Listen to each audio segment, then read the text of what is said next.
Hi, I'm Mike with Windridge Woodcrafts. Thanks for dropping by.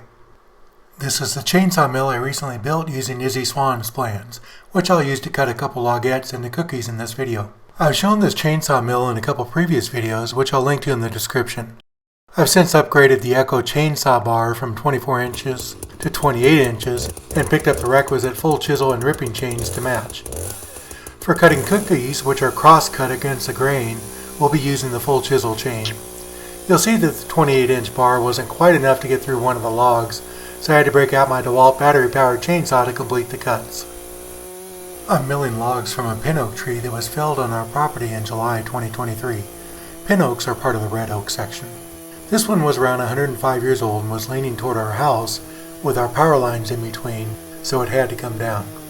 Our arborist was able to set aside about 30 feet of the trunk in 6-foot sections for me, which I cut into more manageable sizes of about 3 feet.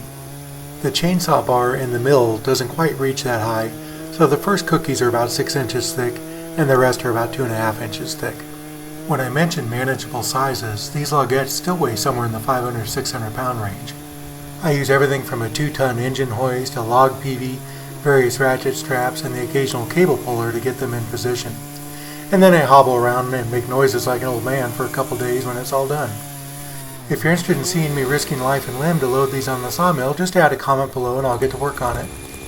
After the cookies are cut, I grab a few gallons of AnchorSeal and paint the ends of each cookie to help prevent cracking and checking. The cookies will hide out in our pole barn over the winter and we'll see if they're ready for a couple outdoor projects next year. Well, I'll duck out of the commentary now and let you listen to the glorious 2-stroke symphony of destruction in full 4K while I grab my favorite roll-on painkiller. There are plenty of subtitles to explain along the way, but feel free to add a comment or ask a question and I'll get back to you. I try to respond to everyone. Thanks for watching.